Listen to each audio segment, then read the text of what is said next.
Roobii onkololeessa 22,2025 akkam jirtu dhaggeeffattoota keenya kabajamu. Har'aata biyyoolessa Oromiyaa irraa gabaasa tarkaanfii gooticha waraana bilisummaa Oromoon isiniif dhiyeessaa ani kennaa sabaati. Gootichi waraana bilisummaa Oromoo zoonii Harsadee godina Baha Shaggar aanaa Boosatitti tarkaanfii diina irratti fudhateen injifannoo galmeesse. Irree fi gaachanni saba Oromoo woboon zoonii Harsadee ergamtoota PP uummata saamuuf bobbaate godina Baha Shaggar aanaa Boosat ganda Golboo Bittimiitti bakka addaa Goobessaa jedhamutti onkololeessa 21,2025 karatti kutuudhaan diina irratti tarkaanfii fudhateen injifannoo boonsaa galmeessuu beeksise. Tarkaanfii fudhatame kanaanis loltoota sirnichaa irraa battalatti 5 ajjeesuun loltoota 4 immoo madoo damdammii hin qabneen adabee qawwee akaama 4 dugda ishee irraa hiikachuun galii mooraa qabsoo bilisummaa Oromootiif oolchee jira. Ituma fufuun gaaddisni uummata Oromoo koromiiwwan lixa biiftuu kaleessa onkololeessa 21 godina lixa Wallaggaa aanaa Qilxuu Kaarraa ganda Waandii Daallee naannoo Tulluu Waandii jedhamutti humnoota weerartuu biltsiginnaa olii fi gadi ari'ee gugsuun du'aa fi madoon adabee qawwee akaama 1 irraa hiikachuun injifannoon goolabee jira.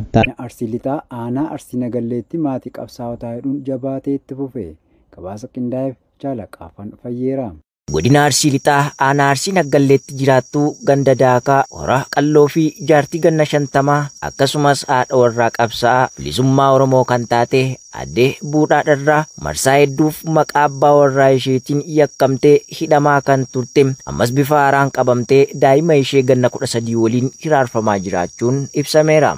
Daa'imni haadha kana waliin gidiraa hammaataa argaa jirtu maqaan ishee Hawwaa Gammadoo kan jedhamtu hoggaa ta'u barnoota ishee kutaa 7ffaa irraa qabamtee akka hidhamtes jiraattonni addeessaniiru. Addee Buudhaan daa'ima ganna 13 kan taate waliin gaafa onkololeessa 13,2025 kan qabamte yoo ta'u hanga gabaasni kun qindaa'etti waajjira poolisii aanaa Arsii Nagalleetti hidhamtee haala hammaataa keessaa akka jirtus itti dabaluun addeessaniiru. Akka jiraattonni jedhanitti addee Buudhaan kanaan duras sababa abbaa warraa isheef jecha godina Baha Shaggar aanaa Jiddoo Kombolchaa magaalaa Bulbulaa ganda duwwaa tokko keessaa qabamtee magaalaa baatutti yeroo dheeraaf hidhamaa akka turte jiraattonni kan himan hoggaa ta'u sodaachisaa fi doorsisaa murna biltsiginnaa jalaa dheessuun jireenya mataa ishee geggeeffachuuf yaaltus humnoonni badii PP jalaa bu'anii hordofuun qabanii hidhanii akka jiranis itti dabaluun ibsaniiru. Godina Baha Wallaggaa aanaa Guutoo Giddaa keessatti waraanni PP saamicha hawaasa nagaa irratti raawwachaa jiru cimsee itti fufe. Jaalfalmataa Lammii waan qindeeffate qaba. Godina Baha Wallaggaa aanaa Guutoo Giddaan ganda Fayisaa bakka addaa Gorraa jedhamu keessatti maqaa sakattaa waboo jedhuun bobba'uun hawaasa nagaa dararaa kan jiran waraanni maafiyaa biltsiginnaa onkololeessa 17,2025 qonnaan bultoota maqaan isaanii obbo Cimdeessaa Hambisaa Jalaaloo Wanjaa, obbo Tolasaa Akkumaa Jalaa Sa'a tokko, obbo Dassaalii Atinaafuu Jalaa Korma tokko saamee deemuu maddeen irraata biyyoolessa Oromiyaatti himaniiru. Akka maddeen himanitti qonnaan bultoonni saamichi irratti raawwate kunneen hirmaannaa dhaaba siyaasaa kam keessaa qooda kan hin qabne yoo ta'an waraanni raayyaa ittisa impaayaratti maqaa sakattaa waboo jedhuun aanuma Guutoo Giddaa ganda Eebbaa bakka addaa Lamganaa irraa gara sanatti bobbaafaman sababa sobaa isin deeggartoota waraana bilisummaa Oromooti jedhutti maxxansuun loowwan isaanii bakka addaa Lookoo jedhamutti dheedaaf bobbaafatan saamanii deemuu himu. Lukkeeleen PP sababoota sobaa garaa maqaa dha'achuun dararaa isaan hawaasa nagaa irratti raawwachaa jiran akka malee ulfaataa ta'uun yeroo ammaa kana immoo gochaawwan wal fakkaatoon akkasii maatii qabsaa'otaa fi sabboontota ilmaan Oromoo golee Oromiyaa mara jiran irratti ergamtoota sirnichaa raawwachaa jiraachuun isaa kan beekamudha. Lixa Harargee aanaa Odaa Bultumitti saamichi ergamtoota biltsiginnaan jiraattota irratti raawwatamu jabaate. Jaalbilisee sabaa dabalata qabdi.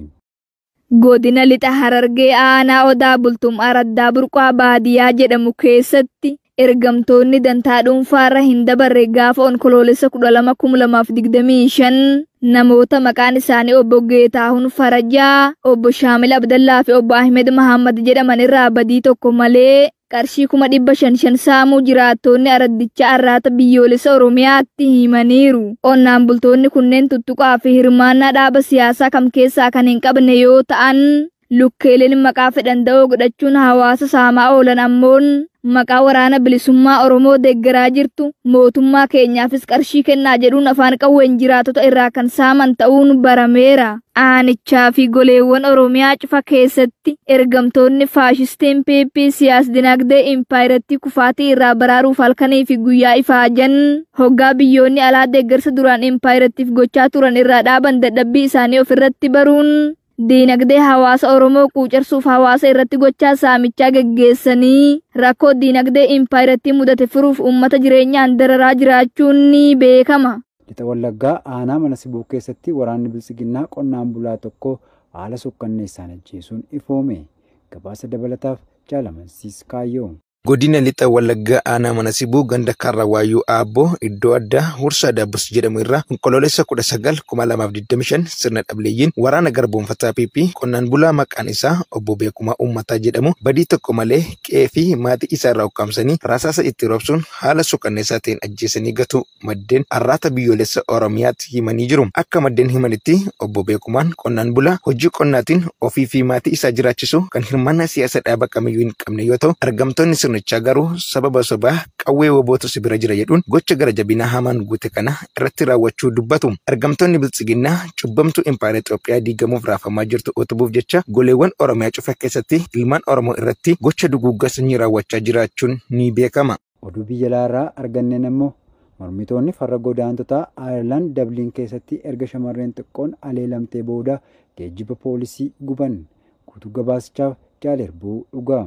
Mormitoonni farra godaantotaa kibxata kaleessaa konkolaataa poolisii gubanii fi qondaaltota naannoo gamoo koolugaltoota mana jireenyaa Dabliin keessatti argamutti haleelu isaanii ministirri haqaa himaniiru. Kunis kan raawwate erga namni tokko shamarree xiqqoo naannoo sana jirtu irratti haleellaa raawwatee to'annoo jala oolee guyyaa tokko booda. Taateen kun kan mudate erga mormitoonni farra godaantotaa giddugala Ayirlaand magaalaa Dabliin keessatti ijoollee xixiqqoo 3 waraananii booda jeequmsa guddaa kaasanii waggaa 2 booda. Viidiyoo konkolaataa poolisii gubaa jiran kan maxxanse gaazexaan Irish Times akka gabaasetti kibxata galgala mormii gamoo West Dabliin ala jiru keessatti namoonni 500 ol hirmaachuu isaanii gabaaseera. Viidiyoon miidiyaaleen Aayilaandii fi aktiivistoonni farra godaantotaa X irratti maxxanfaman namoonni alaabaa Aayilaandii fi barjaa dhaadannoo farra godaantotaa qaban qabatanii akka jiran agarsiisa. Mormitoonni qaruuraa fi ibidda poolisii irratti darbataniiru. Ministirri haqaa Jim Okalaagaan ibsa kennaniin namoota hawaasa keenya keessatti mormii facaasuu barbaadaniin yakka tokko meeshaa waraanaatiin hojjechuun waan hin eegamne miti jedhan. Kun fudhatama kan hin qabnee fi deebii humnaa kan fidu ta'a. Poolisiin kibxata kaleessaa akka jedhetti namni umrii waggaa 20 keessa jiru tokko naannoo sanatti haleellaa cimaa shamarree tokko irratti raawwate jedhamee hordofee himatame. Hoogganaan paartii mormituu guddicha Sinn Féin paarlaamaa keessatti kibxata gabaasa namichi kun baatii bitootessaa keessa ajajni biyyaa ari'uu irratti ba'ee caqasaniiru. Ayirlaand miseensota paarlaamaa mirga fagoo qabaachuu dhabuun Awurooppaa keessatti adda ta'utti kan dhiyaattu yoo ta'u waggoota dhiyoo asitti gareewwan farra godaantotaa hiriira yeroo hunda godaansa akka to'atu gaafachuuf taasisaniin baay'ee ol ka'iinsa guddaa fideera jechuun Reuters gabaaseera.